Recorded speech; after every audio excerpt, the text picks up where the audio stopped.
কৃষ্ণ কপিল প্ৰভুৱে এতিয়া উত্তৰ দিছে শুনিও ভাবিনি আবে প্ৰশ্নৰ উত্তৰ কহো ভক্তি পুনু বহুবিধ নয় কিন্তু পুৰুষৰ ফল সংকল্পৰ অনুসাৰে ভক্তি নানামতে ভেদ হয়। কপিলে কৈছে হে মা ভক্তিটো বহুবিধ নহয়। ভক্তিটো ভক্তি মানে আমি কি বুঝো? নাৰদে ভক্তিৰ সংজ্ঞা বৰ সুন্দৰকৈ দিছে। দেৱৰ্ষি নাৰদে কৈছে স্মিন পৰম প্ৰেম অমৃত স্বৰূপা ভক্তি মানে পৰম প্ৰেম, ভাল পোৱা। ভাল পোৱাটোৱে ভক্তি। যাৰ প্ৰতি আপোনাৰ ভাল পোৱা আছে সেইটোকে ভক্তি বুলি আচলতে কৈছে। কেনেকৈ চাওক, মোৰ মাৰ প্ৰতি ভাল পোৱা আছে, প্ৰেম আছে, মাতৃভক্তি।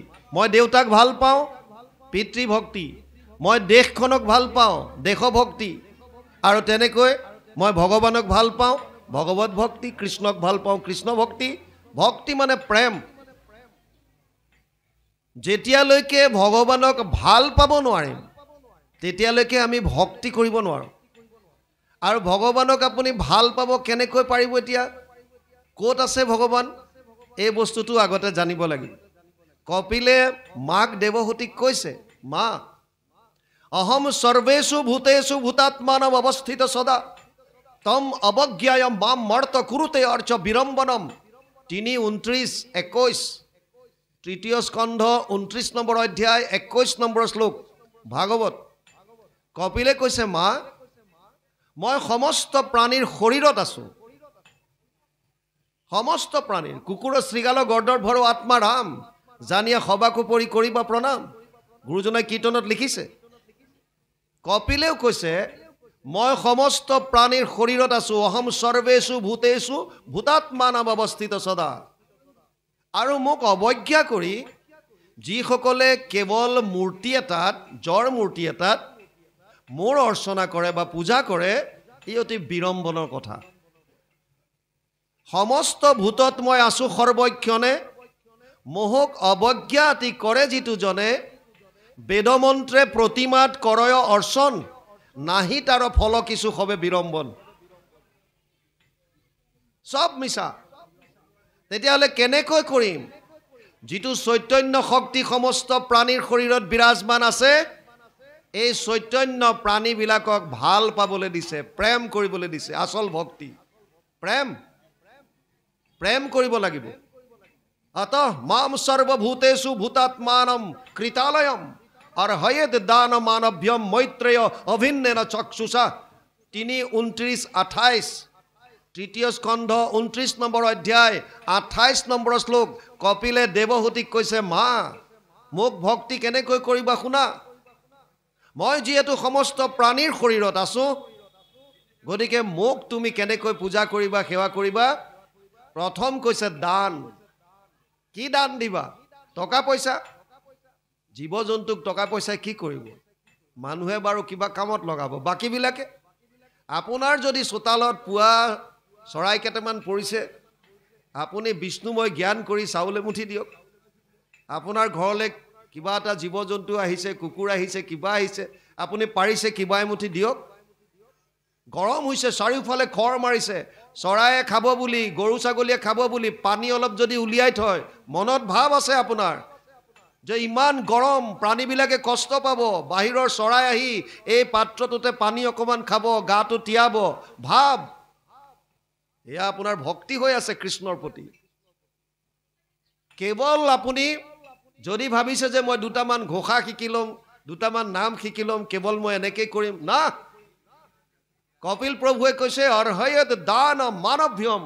আপোনাৰ গাঁৱত কোনোবা এজন অসুস্থ হৈছে, আপুনি ধন টকা পইচা একো দিব পৰা নাই, কায়িকভাৱে গৈ তেওঁৰ ওচৰত থিয় হৈ কওক, আৰে তই কিয় চিন্তা কৰিছ, আমিবিলাক আছো।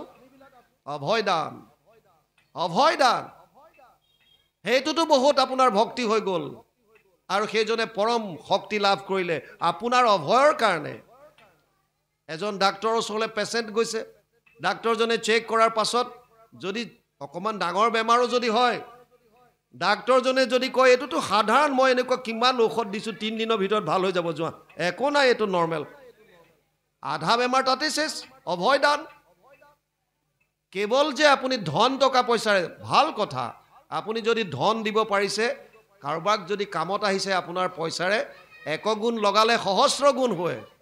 আপুনি দান দিয়ক। দাতব্যম ইতি যদ দানম দিয়তে অনুপকাৰিণে দেশে কালে চ পাত্ৰে চ তদ দানম সাত্বিকম স্মৃতম। 7দশ অধ্যায় 20 নম্বৰ শ্লোকত কৈছে, হে অৰ্জুন, যিবিলাকে কাৰোবাক দান দিয়াৰ পিছত তাৰ পৰা পৰিণাম নিবিচাৰে, মই তোক সোণৰ আঙুঠি বিয়াত দি থৈছোঁ, তোৰ ছোৱালীজনী বিয়াত মই সোণৰ আঙুঠি দিছোঁ, মোৰ ল'ৰাটোৰ বিয়াত দেখিম নহয় তই কি দিয়, সেইটো লাভ নাই, সেইটো দান নকয়। আমাৰ বহুতৰ তেনেকুৱা, তাৰ বিয়াত মই ইমান হাজাৰ টকা খৰচ কৰি থৈছোঁ, মোৰ ল'ৰাৰ বিয়াত মই দেখিম নহয় কি দিয়ে, কি লাভ, সেইটো দান নকয়। আমাৰ বহুতে কিবা এটা বস্তু দান দিলে, ফেন এখন দিলেও দাতা অমুক বুলি লিখি থয়, সেইটো দান নকয়। আপুনি যিটো বস্তু দিয়ে, কাৰোবাক দিয়াৰ পাছত তাত আপোনাৰ অধিকাৰে নাই, কথাটো বুজক। ঠাণ্ডা দিনত এজন ৰজাই ৰথত ব্লেংকেট লৈ তেওঁ ৰাজ্য ভ্ৰমণ কৰি আছে, আৰু বাটত যিমানবিলাক তেনেকুৱা মানুহ পাইছে, যিবিলাক ঠাণ্ডাত কষ্টত বহি আছে, তেওঁলোকক ব্লেংকেট বিলাই গৈছে। আৰু গৈ থাকোঁতে এজন সন্যাসীক দেখিলে, কাষত সন্মুখত জুই ধৰি পেলাই বহি আছে, গাত একো নাই, কেৱল ধুতি এখন পিন্ধি আছে। আৰু ৰজাই ভাবিলে যে এইজন হয়তো নিশ্চয় ঠাণ্ডাত আছে, গতিকে ৰথৰ পৰা নিজে নামি আহি এখন ব্লেংকেট তেওঁক দিছে। ঋষিজনে ব্লেংকেটখন লৈয়ে জুইত জাপি দিলে, আৰু জুইত জাপি দিয়াৰ লগে লগে ৰজা গৰম, জুইৰ পৰা উঠাই আনিলে। আৰু ঋষিজনক কৈছে, কেনেকুৱাহে তুমি, তোমাক এখন ব্লেংকেট দিছোঁ, তুমি লগে লগে জুইত দি দিলা। ঋষিজনে কৈছে, মহাৰাজ, আপুনি সঁচাকৈ মোক দিছিল নে ব্লেংকেটখন, সঁচাকৈ দিছিল নে নাই? কৈছে, কিয়, মই দিলোঁ। আপুনি মাত্ৰ ইন্দ্ৰিয়ৰ দ্বাৰাহে দিছে, মোহটো এৰিব পৰা নাই। মোহটো আছে, কাৰণ সেইকাৰণে আপুনি মোক দিয়া বস্তুটোৰ অধিকাৰ কাৰ? মোৰ। মই যি কৰোঁ, আপুনি মোক দি দিলে, আপোনাৰ কাম শেষ, কিন্তু আপুনি মোহটো এৰিব পৰা নাই। আমাৰো বহুতে ফেন এখন দিও ডাটা লিখে, কোনোবাই কিবা এটা দিলে লিখি থ, পাব্লিচিটিটো আপুনিয়ে লৈ আছে, ভগৱানলৈ ফলৰ ক'ত প্ৰয়োজন থাকিল? আপুনি যদি নিজে পাব্লিচিটি লৈ আছে, তেতিয়া ভগৱানে আপোনাক সেই দানৰ বিপৰীতে কিবা ফল দিয়াৰ কাৰণে ক'ত ৰাখিলে? আপুনি স্কোপটোৱে নাই। সেইকাৰণে কিবা যদি কাৰোবাক দিছে, পাহৰি যাওক। দাতব্যম ইতি যদ দানম দিয়তে অনুপকাৰিণে। আৰু কাক দান দিব? দেশে কালে চ পাত্ৰে চ, য'তে ত'তে দিবলৈ কোৱা নাই, স্থান কাল পাত্ৰ চাই। সন্ধিয়া আপুনি কোনোবা এজন আহি ক'লে, ভাই 50 টকা দেচোন, আপুনি জানে যে সি এইটো সময়ত ক'লে যায়, তাক যদি 50 টকা দি দিয়ে, সি সেইবিধ ধৰি আহি পেলাই ঘৰত যদি অত্যাচাৰ কৰে, তাৰ পাপটোতো আপোনাকো চুব। সেইটো দান নকয়, সেইটো দান নকয়। গতিকে দান আপুনি কায়িকভাৱে কৰিব পাৰে, আৰ্থিকভাৱে কৰিব পাৰে, আপুনি মানসিক দান কৰিব পাৰে। কাৰোবাৰ এজনক যদি আশীৰ্বাদ কৰে হৃদয়ৰ পৰা, পাই যা, মই তোক আশীৰ্বাদ কৰিছোঁ, মোৰ তোক দিবলৈ একো নাই, কিন্তু মই ঈশ্বৰৰ ওচৰত প্ৰাৰ্থনা কৰিছোঁ, তোৰ উন্নতি হ'ব, যা, ভাল হ'ব, যা, সি সেইটোতো বহুত কিমানখিনি তাৰ প্ৰেৰণা পাব। দানম। সেইকাৰণে কপিলে মাকক কৈছে, মা, মোক যদি পূজা কৰিব বিচাৰিছা, প্ৰথম কৈছে অৰ্হয়েত দানম, দ্বিতীয় কৈছে মান, মান দিয়া। ত্ৰিনাদপি শুনিছে না তৰুৰিব সহিষ্ণুনা অমানিনা মানদেনা নিত্যদা কীৰ্তয়ন্ত হৰি। নিজকে তৃণতকৈ সৰু বুলি ভাবিবলৈ কৈছে। আমি সেইজন গুৰুৰ অধীনত আছোঁ, ধৰ্মধ্বজাৰ তলত আছোঁ, যিজন গুৰুদেৱে নিজক কৃষ্ণৰ কিংকৰ বুলি কৈছে। মহাপুৰুষ মাধৱদেৱে নিজকে দাসৰ দাস বুলি কৈছে। মাধৱ দীন মূৰুখমতি কহয়, নিজকে দীন বুলি কৈছে, মূৰুখমতি বুলি কৈছে। তেওঁলোকে তৃণতকৈ নিজক সৰু বুলি ভাবিছে। আৰু আপোনালোকে এটা কথা বুজি লওক, যিজোপা গছত ফল থাকে, ফল থকা গছজোপা তললৈ দোঁ খাই থাকে। যাৰ ভিতৰত কোৱালিটি আছে, গুণ আছে, ইয়াত সদায় মোৰ দোঁ খাই থাকিব, চবৰ ওচৰতে, আপোনালোকেই চব। আৰু বেলেগক মান যিমান দিব, আপুনি নিবিচৰাকৈও তেওঁ মান দিব। গতিকে মান দিয়াৰ কথা কৈছে, মান। কিন্তু আমিবিলাকে নিজে বিচাৰোঁ, বেলেগক দিবলৈ ইচ্ছা নাই, বেলেগক সন্মান দিব নিবিচাৰোঁ। মোক কিন্তু সন্মানটো দিয়া, মোক বেয়াকে কোনেও নক'বা, মই চবকে বেয়াকে ক'ব পাৰোঁ। আমাৰ ভাৱ সেইটো। আৰু সমাজত সেইকাৰণে খেলি মেলি লাগে এই তত্ত্ববিলাক বুজিয়ে পোৱা নাই কপিলে দেৱহূতিক কৈছে অৰ্হয়েত দান মানভ্যম মান দিবলৈ কৈছে আৰু কৈছে মৈত্ৰেয় মিত্ৰতাৰ ভাৱেৰে চাবলৈ দিছে সমস্ত প্ৰাণীক গীতাত কৈছে অদ্বেষ্টা সৰ্বভূতানাম মৈত্ৰ কৰুণ এবচ নিৰ্মম নিৰহংকাৰ সম দুঃখ সুখ ক্ষমী সন্তুষ্ট সততাম যোগী যততাম দৃঢ় নিশ্চয় ময় অৰ্পিত মনোবুদ্ধিৰ যো মদ ভক্ত সমে প্ৰিয় দ্বাদশ অধ্যায় 13 আৰু 14 নম্বৰ শ্লোক গীতা অৰ্জুনক কৈছে হে অৰ্জুন যিজন সমস্ত প্ৰাণীৰ প্ৰতি অদ্বেষ ভাৱ কাৰো প্ৰতি দ্বেষ ভাৱ নাই বেয়া ভাৱ নাই অদ্বেষ্টা সৰ্বভূতানাম মৈত্ৰতাৰ ভাৱ আছে মিত্ৰতাৰ বন্ধুত্বৰ ভাৱ কাৰো প্ৰতি বেয়া ভাৱ নাই মিত্ৰ আচৰণ কৰে আৰু কৰুণ এবচ কৰুণ ভাৱ মই আৰু মোৰ বুলি যোনে অহংকাৰ নকৰে সুখ আৰু দুখত যিজন সমান হৈ থাকে যিজন ক্ষমাবন্ত আৰু যিজনে যিটো পায় তাতে সন্তুষ্ট থাকে যিজনে মন আৰু বুদ্ধি মোক অৰ্পণ কৰি ৰাখিলে হে অৰ্জুন সেইজন মোৰ আটাইতকৈ মৰমৰ সেইজন ভকত আপুনি দিনটোত কিমান কি কৰিছে এইটো ইন্দ্ৰিয়ৰ দ্বাৰা এইটো বেলেগ কথা মনৰ ভাৱত সমস্ত প্ৰাণীৰ প্ৰতি প্ৰেম ভাৱ কিন্তু আনিবই লাগিব প্ৰেম ভগৱানক ভাল পাব লাগিব মৈত্ৰ কৰুণ এবচ আৰু সেইকাৰণে কপিলে ক'লে অৰ্হয়েত দান মানভ্যম মৈত্ৰেয় অভিন্নেন চক্ষুষা শেষত কৈছে ভিন্নতা দৃষ্টিকোণত সলনি আনিবলৈ দিছে যাতে ভিন্ন ভাৱ নেদেখো উচ্চ নীচ জাতি ভেদ ধনী দুখীয়া এইবিলাক যাতে আমি লক্ষ্য নকৰোঁ সব সমান অভিন্ন যেনেকৈ আমাৰ যেতিয়া দাঁত কামোৰ খায় জিভাত আমি কি কৰোঁ দাঁতকেইটা ভাঙি কেতিয়াও নিদিওঁ কিয় মোৰে দাঁত মোৰে জিভা আমি ভেদভাৱ নকৰোঁ তেতিয়া মোৰ দাঁত মোৰ জিভাত কামোৰ খালে একো নাই কিন্তু বেলেগ এজনে যদি অকণমান বেয়াকৈ কৈ দিয়ে আমাৰ খং উঠে কিয় আমি ভেদভাৱ কৰি আছোঁ আপোন পৰ কৰি আছোঁ এতিয়া কৈছে যে ভক্তি যুগ আচলতে কেনেকুৱানো কপিলে কৈছে ভক্তি প্ৰেম ভাল পোৱা ইয়াত কেতিয়াও ভাগ হ'ব নোৱাৰে ভাল পোৱাটো এটাই মোৰ প্ৰতি প্ৰেম ভগৱানৰ প্ৰতি প্ৰেম এটাই কিন্তু ভগৱানক যে আমি ভাল পাইছোঁ কি স্বাৰ্থত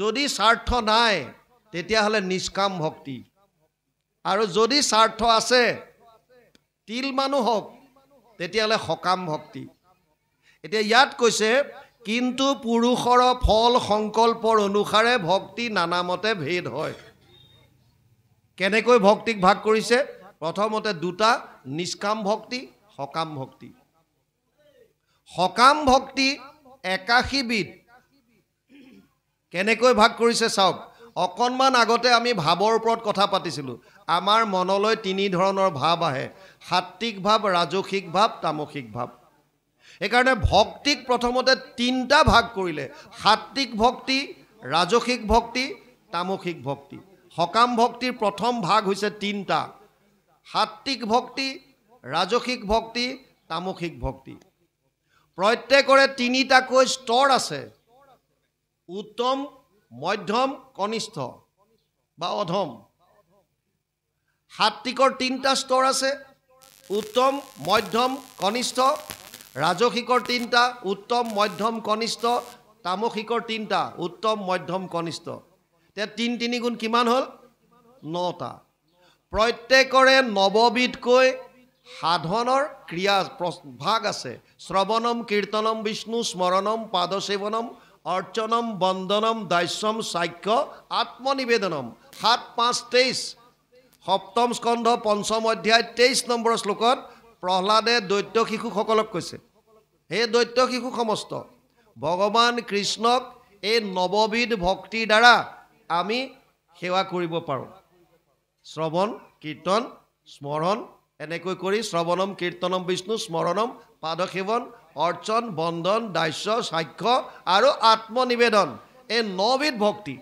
এতিয়া সাত্বিকৰ তিনিটাত ৰাজসিকৰ তিনিটা আৰু তামসিকৰ তিনিটা 3 গুণ 9বিধ ভক্তিতে আপুনি 9টাকৈ যদি সাধন লগাই দিয়ে তেতিয়া 9 গুণ 81 বিধ হ'ল সেইকাৰণে ভকতিৰ ভাগ বুলি কৈছে 81 এতিয়া প্ৰথম আহিছে তামসিক ভক্তিটো কেনেকুৱা কিহৰ ওপৰত ভাগ বুলি কৈছে আপোনাৰ মনৰ ভাৱ কেনেকুৱা। সকাম ভক্তিৰ কথা কৈছে, মনৰ ভাৱ লৈ। তামসিক ভক্তিটো কোনটোক ক'ব? ঈশ্বৰৰ প্ৰতি ভক্তি আছে, ভগৱানক ভাল পাইছে, স্বাৰ্থত। কি স্বাৰ্থ? পৰক মাৰিবে প্ৰতি মনত সংকল্প কৰে। প্ৰথমটো কৈছে দম্ভ বা মৎসৰ আতিশয়, এহিমতে ভক্তিমত কৰিলে তামস হয়, ক্ৰোধ ভেদ তিনিটো আছয়। তামসিক ভক্তিৰ একেবাৰে কনিষ্ঠ, একেবাৰে তলৰ স্তৰটো হৈছে পৰক মাৰিবে প্ৰতি মনত সংকল্প কৰে। আপুনি ভগৱানৰ ওচৰত গৈছে, হে প্ৰভু কৃপা কৰিবা আৰু তাক যাতে ৰাতি বগৰাব পাৰোঁ। মনত ভাৱ কি? আপুনি ভক্তিটো কৰিছে, কিন্তু মনত বেলেগৰ প্ৰতি হিংসা ভাৱ। ভগৱান তুমিয়ে চাবা আৰু, সি বেয়াকৈ কৈ থৈছে মোক, আজি ৰাতি তাক পেলাম আৰু। বুজি পালে? এইটো কি হ'ল? আপুনি ঈশ্বৰত ভক্তি কৰিছে, কিন্তু ভাৱটো হিংসা। কাৰোবাৰ প্ৰতি হিংসা ভাৱ লৈ যদি আপুনি ভক্তি কৰিছে, তামসিকৰো একেবাৰে তলত আছে। তামসটোতো অজ্ঞানজম বিধি, প্ৰথমেই কৈছোঁ। তামসিকটো একেবাৰে ভাৱটোৱে বেয়া। তাৰো একেবাৰে তলত বেলেগৰ হিংসা ভাৱ লৈ যদি ঈশ্বৰ ভক্তি কৰিছে। দ্বিতীয়ত কৈছে দম্ভ, আৰু ৩ নম্বৰটো মৎসৰ। দম্ভ মৰাটো কাক কয়? দম্ভ আৰু অহংকাৰ দুটা বস্তু। থকা বস্তুখিনি ফুটাই থকাটো হৈছে অহংকাৰ। আপোনাৰ আছে সেইটো, আপুনি য'তে ত'তে ফুটাই আছে। এইটো মোৰ তাত পঠিয়াই দিব লাগিছিল, মই কৈ দিলোঁহেঁতেন। এইটো মোৰ অমুকত অমুক আছে, তমুকত তমুক আছে, এইটো অহংকাৰ। নথকাকে যিটো ফুটায় আছে, দম্ভালি মৰা বুলি যে কয়, আপোনাৰ সিমানটো নাই যিমানটো আপুনি ফুটাই আছে। এইটো দম্ভ। তই কেতিয়াৰ পৰা আহিলি এক শৰণত? বোলে মোৰ 5 বছৰমান হৈছে। মই 30 বছৰৰ পৰা মই এক শৰণত আছোঁ। এইটো দম্ভ। মই ইমান বছৰৰ পৰা ঈশ্বৰ সেৱা কৰি আছোঁ। বুজি পালেনে? দম্ভালি মৰা। ভক্তি কৰিছে, কিন্তু দেখুৱাবৰ কাৰণে, জাহিৰ মাৰাবৰ কাৰণে। এইবিলাক হৈছে দম্ভ। আৰু মৎসৰটো বেলেগৰ ঈৰ্ষা, বেলেগৰ প্ৰতি বেয়া ভাৱ। এজনে ভগৱানৰ ওচৰত প্ৰাৰ্থনা কৰিছে, হে প্ৰভু, বহুত দিন ধৰি ভগৱান সন্তুষ্ট হ'ল আৰু ক'লে, বৎস তোমাক কি লাগে কোৱা, খালি এটা চৰ্ত আছে। বোলে কি চৰ্ত? তুমি যিটো বিচাৰিবা তোমাৰ বন্ধুটোৱে তাতকৈ দুগুণ পাব ফ্ৰীতে।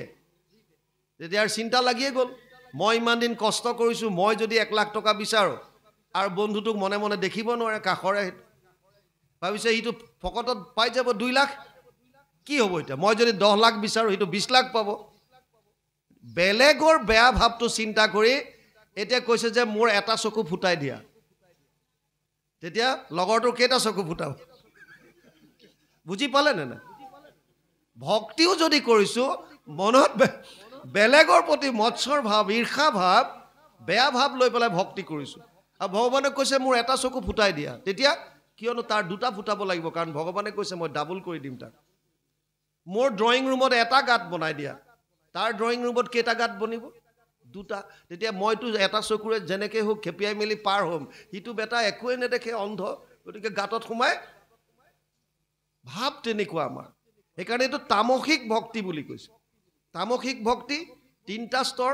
একেবাৰে তলত বেলেগৰ হিংসা, মাজত আছে দম্ভালি মৰা, আৰু ওপৰত আছে যে বেলেগৰ ঈৰ্ষা। কৰিছে এয়া, ফুটাই গৈ বেলেগক নকয়গৈ, মনে মনে ভাবি আছে যে তাৰ বেলেগৰ ভালটো, সুখটো দেখিব নোৱাৰে। ৰাজসিক ভক্তিত কি কৈছে? বিষয়ত কৰি আশ যশ বা ঐশ্বৰ্য চাৱে। প্ৰথম কথা হৈছে বিষয়ত আশা কৰি। ভগৱানক ভক্তি কৰিছে, অৰ্থাৰ্থী ভকত। কেৱল ৰূপ, ৰস, গন্ধ, স্পৰ্শ আৰু শব্দ, এই 5টা বিষয়ৰ বস্তুৱে বিচাৰে। মোক অমুকটো দিয়া, মোক তমুকটো দিয়া, মোক এইটো কৰিব দিয়া, সিটো কৰিব দিয়া, খালি লিষ্ট গায়।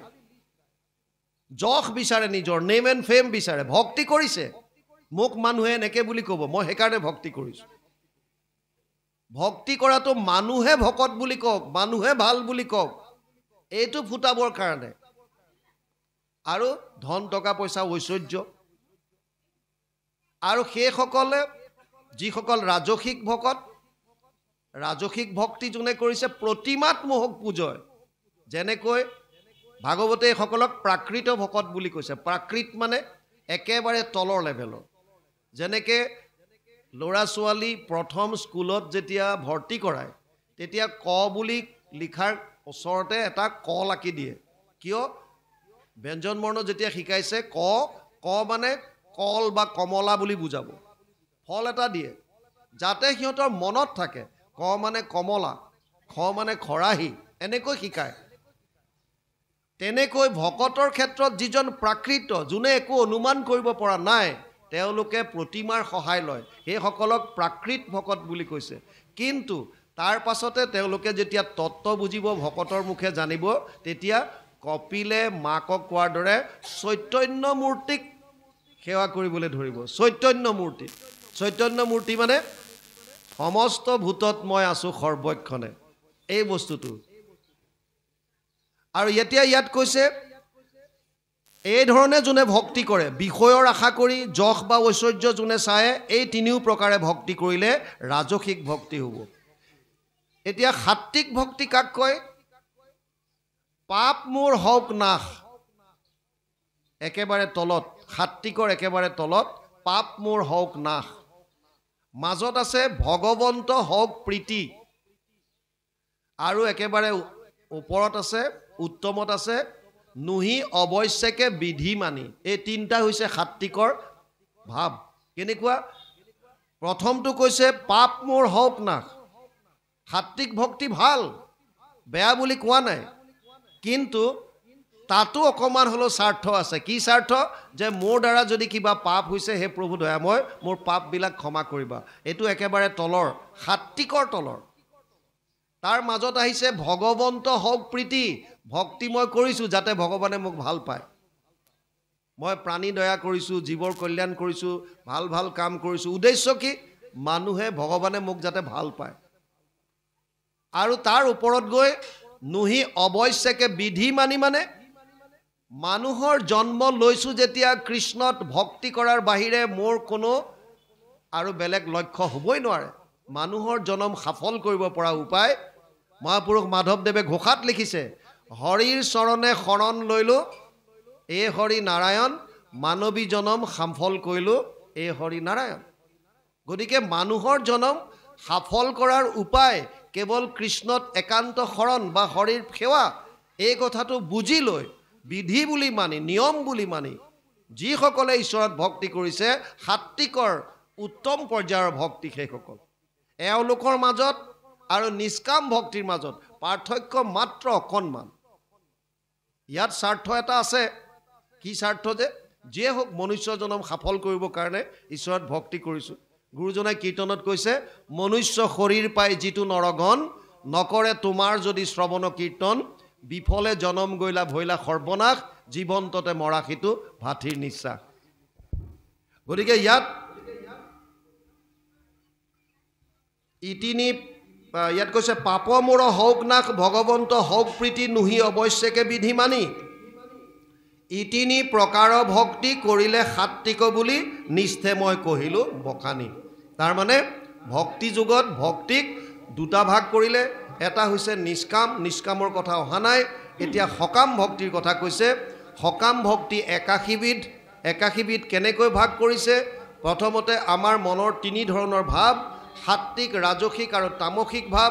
ইয়াৰ ওপৰত ভিত্তি কৰি ভক্তিক তিনিটা ভাগত ভগাই দিলে, সাত্বিক ভক্তি, ৰাজসিক ভক্তি, তামসিক ভক্তি। প্ৰত্যেকৰে আকৌ তিনিটা স্তৰ বনালে, উত্তম, মধ্যম, কনিষ্ঠ। তেনেকৈ সাত্বিকৰ তিনিটা, ৰাজসিকৰ তিনিটা, তামসিকৰ তিনিটা, ৩ ৩ গুণ ৯টা। আৰু প্ৰত্যেকৰে সাধন প্ৰক্ৰিয়াত ৯ বিধ দিছে, ৯ ৯ গুণ ৮১ বিধ। সেইকাৰণে ইয়াত সকাম ভক্তি মুঠতে ৮১ বিধ। ইয়ালৈকে গৈছে এতিয়া কৃষ্ণ কৃষ্ণ। হে ৰাম প্ৰতিমা পূজন আৰু ভেদ ভাৱ দৰিখন, তিনিটো সমান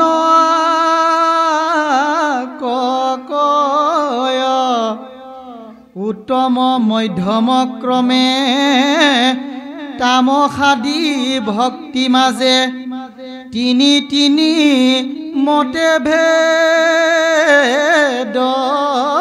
হয়,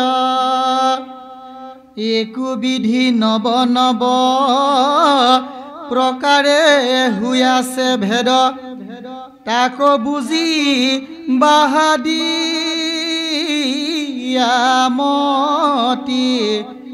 সগুণ ভকতিয়েহি একাদিশ আশীবিধ আৱে কহু নিগুণ ভকতি শুনিও ক সভাসদ তৃতীয় স্কন্ধৰ পদ বুজিও ক ভক্তিৰ নিৰ্ণয় সগুণ ভকতি যত কৰি তাংক পৰিহাৰ নিৰ্গুণক কৰিও আশ্ৰয় দেখাকে ন কৃপা কৰি আপুনি কহন্ত হৰি ভকতিৰ কৰি নাভাগ এতেকে নিৰ্গুণ ভক্তি ধৰিও ক দৃঢ় কৰি তেৱে ঈশ্বৰক পাইবা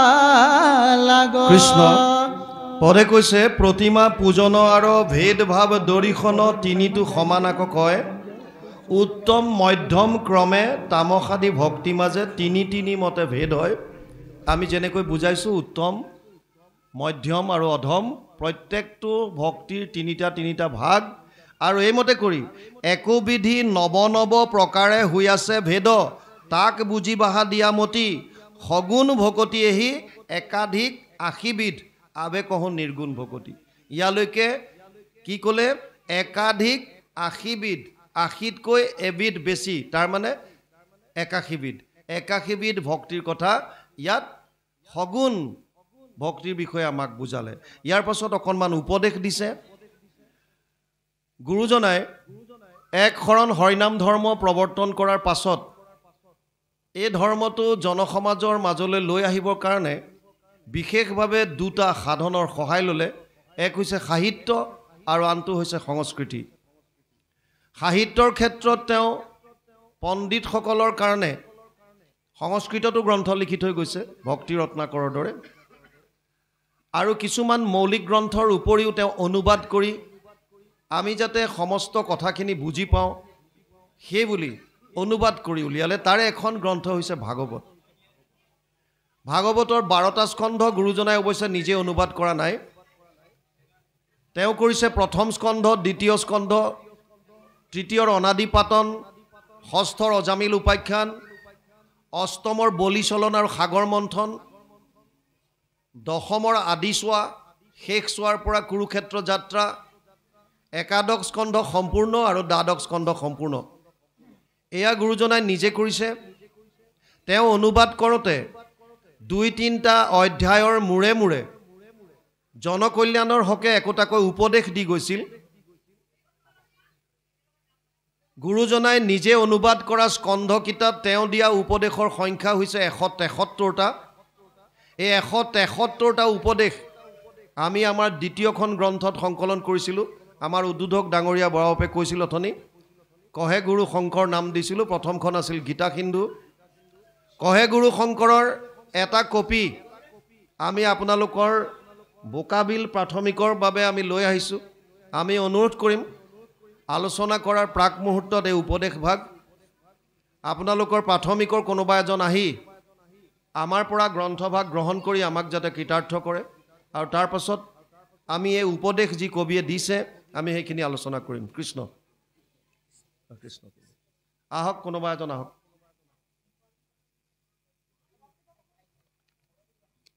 হ'ব ইফালে আহিছে কৃষ্ণ হৰি এতিয়া আহিছে আমি উপদেশৰ যিখিনি আছে আলোচনা কৰোঁ শুনিও ক সভাসদ তৃতীয় স্কন্ধৰ পদ বুজিও ক ভক্তিৰ নিৰ্ণয় সগুণ ভকতি যত কৰি তাংক পৰিহাৰ নিৰ্গুণক কৰি আশ্ৰয় আমি প্ৰথমে কৈছিলোঁ যে সুতমুনিয়ে যেতিয়া শৌনক আদিক কৈছিল কলিযুগৰ পৰম ধৰ্ম কি সবেই পুংসাম পৰো ধৰ্ম যত ভক্তিৰ অধোক্ষ যে অহেতুকি অপ্ৰতিহত যেন আত্মা সম্প্ৰসিদ্ধতি। প্ৰথমটো চৰ্ত দিছিল অহেতুকি, হেতু থাকিব নোৱাৰিব, নিষ্কাম। আৰু দ্বিতীয়টো হৈছে অপ্ৰতিহত, নিৰন্তৰ। নিষ্কাম আৰু নিৰন্তৰ এই দুটা শব্দ কৈছিল। এতিয়াও আহি পেলাই সেইটোৱে ক'লে কবিয়ে, কি বুলি ক'লে যে সগুণ ভকতি যত কৰিতাংক পৰিহাৰ নিৰ্গুণক কৰিও আশ্ৰয়। দেখা কেন কৃপা কৰি আপুনি কহন্ত হৰি ভকতিৰ কৰি নানা ভাগ এতেকে নিৰ্গুণ ভক্তি ধৰিওক দৃঢ় কৰি তেবে ঈশ্বৰক পাইবা লাগ। যদি আপুনি ভোগবাদত থাকে, বস্তুৱে বিচাৰি থাকে, তেতিয়া ভগৱানকনো কেনেকৈ পাব? দুৰ্যোধন আৰু অৰ্জুন দুইজনে কুৰুক্ষেত্ৰৰ যুদ্ধৰ আগে আগে ভগৱানৰ ওচৰত সহায় ভিক্ষা কৰিবলৈ গৈছে। আৰু দুৰ্যোধনেতো নিজকে যুৱৰাজ কম ৰজা বুলিয়ে মানে নিজকে। গতিকে তেওঁ যেতিয়া ৰজা, য'তে ত'তে তেওঁ নবহে, চবৰ লগত একাকাৰ হৈ যাব নোৱাৰে, তেওঁৰ কাৰণে আসন সদায় বেলেগ হ'ব লাগে। আৰু ভগৱান হৈছে অন্তৰ্যামী, তেওঁ জানে কাৰ মনত কি আছে। গতিকে আগতেই তেওঁৰ বিচনাৰ মূৰৰ শিতানত এখন সিংহাসনৰ নিচিনা আসন লগাই থৈছে। কাৰ কাৰণে? তেওঁ গম পাইছে দুৰ্যোধন আহিব, তাত বহিব। আৰু দুৰ্যোধন গৈ সঁচাকৈ য'তে ত'তে কিয় বহিব? মোৰ বিষয়ববীয়া, মোৰ পদ আছে, মই সাধাৰণ মানুহৰ লগত একাকাৰ হৈ থাকিব নোৱাৰোঁ, মই অলপ স্পেচিয়েল। আৰু দুৰ্যোধন স্পেচিয়েলিটি ৰক্ষা কৰিবৰ কাৰণে মূৰৰ শিতানত বহিছে। অলপ পাছত অৰ্জুন গৈছে, অৰ্জুন নিজকে দাস বুলি ভাবে, সখা, আৰু গৈ ভৰি ফালে বহি লৈ ভৰি পিটিকা আৰম্ভ কৰিলে। ভগৱান কৃষ্ণ নৌটংকি কৰিয়ে থাকে, সাৰ পোৱাৰ নিচিনা এক্টিং কৰিছে। আৰু অৰ্জুনক কৈছে, সখা কেতিয়া আহিলা? বোলে এই আহি পাইছোঁ। কিয় আহিলা কোৱা? কৈছে, সখা তুমি চব জানাই, যুদ্ধটো ফাইনেল হৈ গ'ল, আৰু এতিয়া যুদ্ধ হ'ব, সহায় কৰিব লাগে তুমি। এতিয়া দুৰ্যোধনে কৈছে, হে কেশৱ ময়ো আহিছোঁ। কিন্তু ভগৱানে কৈছে, অ দাদা দুৰ্যোধন তুমিও আহিলা? অঁ ময়ো আহিছোঁ, সহায়টো মোকো লাগে। ভগৱানে কৈছে, এতিয়া মই অকলে কোনফালে কি কৰিম? ঠিক আছে হ'ব, এফালে মোৰ এক অক্ষয়হিনী নাৰায়ণী সেনা থাকিব, অস্ত্ৰে শস্ত্ৰৰে সুসজ্জিত, আৰু এফালে মই নিৰস্ত্ৰ, মই অস্ত্ৰ নুঠাওঁ, প্ৰয়োজন সাপেক্ষে ৰথৰ সাৰথি হ'ম। কিন্তু যিহেতু মই প্ৰথম অৰ্জুনক দেখিলোঁ, সেইকাৰণে মই অৰ্জুনক সুধিম। ভগৱানে অৰ্জুনক সোধাৰ ডাঙৰ এটা ৰহস্য আছে ইয়াত। ভাবিছে অৰ্জুনৰ মনত অকণমানো কিবা মোৰ প্ৰতি সন্দেহ আছে নেকি, পৰীক্ষা কৰিব বিচাৰিছে। আৰু অৰ্জুনেও কৈছে, সখা মোক পৰীক্ষা কৰি কিয় চাইছা? মোকতো তোমাক লাগে, তোমাৰ একো বস্তু নালাগে মোক। আমিবিলাকে মাত্ৰ ভগৱানৰ পৰা বিচাৰোঁ, ইটো দিয়া সিটো দিয়া সিটো দিয়া। গতিকে ভগৱানক আমি পোৱা নাই।